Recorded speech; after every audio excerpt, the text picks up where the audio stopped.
Hi, I'm National Master Dante, and we're going to play the game between two Grandmasters. White, White is played by Grandmaster Gregory Serper, and the Black Pieces is played by Grandmaster Ionis Nikolaidis. I hope I pronounce his name correctly. So this game is played in 1993, and one of the reasons why I choose this game because it's a very good sample of how to attack your opponent on Castle King. White sacrificed a piece for some initiative, and it was able to maintain it and convert it into a winning endgame. I also like to point out that it's also a very good sample that even if you are winning, you must always be alert because Black also played a lot of tricks, and if White will not focus the way he focus when he's starting the game, he might blunder and Black might even turn the table. So let's proceed. C4 with opening, G6, E4, bishop G7, D4, D6, knight C3, knight, knight F6, knight GE2, knight BD7. Now white played knight G3. Knight GE2 and knight G3 is not really a very popular variation for the white pieces. One of the reasons that Grandmaster usually play this kind of move is to avoid his opponent's opening preparation. Black plays C6, bishop E2, A6, bishop E3. You can see that white is activating all his minor pieces right now. Black play H5. It wants to arrest the white knight on the king side. White just play F3, B5. White advance the pawn, going to C7. You can see now that Black is trying to control the dark square. White just castle, H4, knight H5. As you can see now, I think if I'm playing the white pieces, I will play F4 here. So you can see the bishop on G7, the knight on B7, and the queen on C7 is really controlling the E5 square. This is the E5 square. So white play queen to D2, and now Black play E5. White decided to bring the knight in the corner, closer to the center, knight F2, knight E6. Now you can see that Black also wants to move his knight to E6 and knight to E6 and then knight to D4 or even knight to F4. So Black is really continuing, really controlling now the dark square. So White decided to play A4, try to open up the queen side, and after B4, White play knight D5. So this is a positional sacrifice where White give up his knight for a pawn. And what is the idea? So one of the idea is White has more center pawns now. As you can see, if you control the center, you stop the maneuver of your opponent from one side to the other side. And also the knight cannot go to e6. The other reason is because black is still on, black is still in the middle of the board, and it needs to castle to make its king safe. So white must really continue to harass the black king. So actually now white is threatening to play knight e4 and then knight d6 check. So black play f5, white continue d6, queen to c6, and now another brilliant move coming from the white pieces, bishop b5. So again now, white already sacrificed two pieces for the initiative. A takes b5, a takes b5. If queen b7, white will just push pawn to c6, and white has really a strong attack, and I think yes, good compensation for the two pieces. So black finds some tactics here and he thought that he can refute the attack of white by capturing the pawn on b5. Now the rook takes the rook on a8. Black play queen to c6, attacking the rook and at the same time defending the bishop on c8. So white mobilized the other rook, r f a1, and now this idea of black f4. So you will see that white will have one rook, one black rook, but black will have three minor pieces for the black rook. So if we're going just to count materials, we can say that black is winning. But you must remember, white sacrificed the pieces to have some initiative. Now white play rook a7. Again, this time white is also giving up again his bishop on e3. But what will happen if black takes the bishop on e3? White will play check, d8, queen takes b4, let's capture the knight. Queen takes f2, now white is threatening mate in 2, queen a5 check. Let's say black decided to play knight b7, and after check, black the check.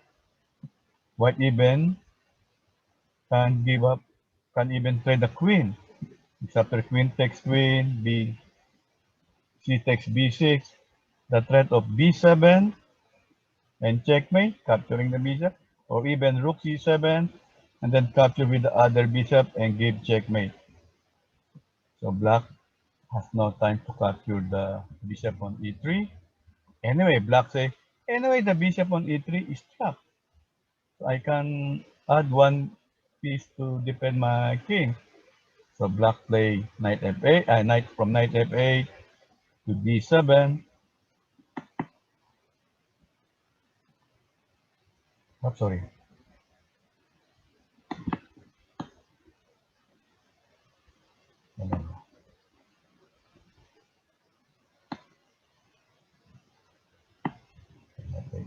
D7. And then there's another move that maybe black is not really anticipating or analyzed. White give up his rook. Okay, rook takes, queen takes c8, and now white play queen to d5. Okay, now you can see now the bishop on e3 is still under attack. Maybe black say that, oh, maybe there's no checkmate, I just take it.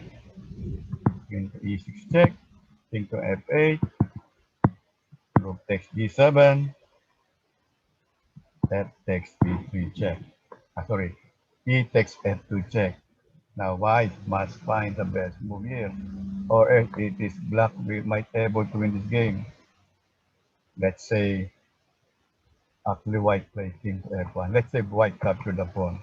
Early check, check, put the queen closer to the king.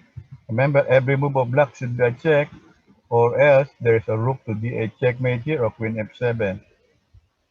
Now black check, the knight, check, and checkmate. All moves are forced, so white must really be very careful. So after to check, if capturing the bishop, white will just play king to f1. Now black play queen to e8. What do you think white will play here? Black is two pieces ahead. Even though there's a very dangerous d and c pawn here, white must also find the best move here. White find the best move. Even though black is really playing, defending very well, but white play another brilliant move. Queen to f, a rook to f7 check. Black has need to take it. Check. Black has to block it. And the coup de grace. D7. Wait, black say, oh, I have two minor pieces and a rook for a king. I should be the one who is winning. So white has to take it. Check. And again, I play a easy. Black cannot take the queen on b7 because after c takes b7, black has no way to to prevent the d-pawn to become a new queen. Now when black play e4, then just say white takes the pawn on e4, black will capture the queen, and after the pawn capture the rook, black will put his bishop to e5, and it stops white to have a new queen. So white has to play c7, black play e6. Now let's see. What will happen if white play c8? Again, it is black who will win the game. So you see, we must be always be alert.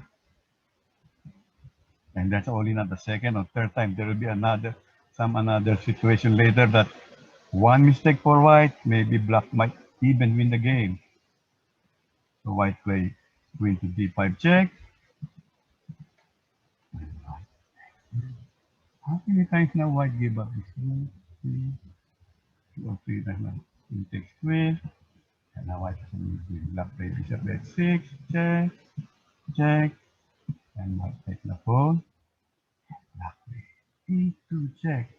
Again, if you just on okay, I can just capture the pawn on e2. But you will see if the king capture the pawn on e2, there will be knight f4 check. And I'm not saying black will be winning here. Maybe yeah, black might still be winning because he is now two minor pieces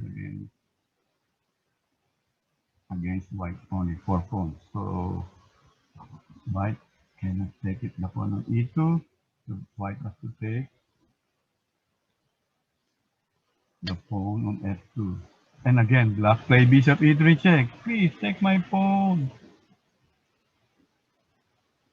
on e2 so that I can fork you with a knight. Now maybe the game will just be equal because white still has a lot of pawns versus the knight. Or maybe black is saying, please take my bishop and then I will have a new queen. And we never know who will win the game. But white just played very solidly. King to e1. And I think after king to e1, black already decides. Let's just show you one line. Knight f4, threatening the queen. Check. Of course, queen. I think the queen now can take the bishop. And after knight takes g2, oh no, not really, no. We just play this move. And after knight g2, king takes pawn. Let's say bishop b6, f4, attacking the knight. Now white can just do that. Queen for 2 pieces again. And again, there will be incoming new queen for the white pieces. So thank you very much. And I hope you learned something and you also enjoy this game. Have a nice day. Thanks.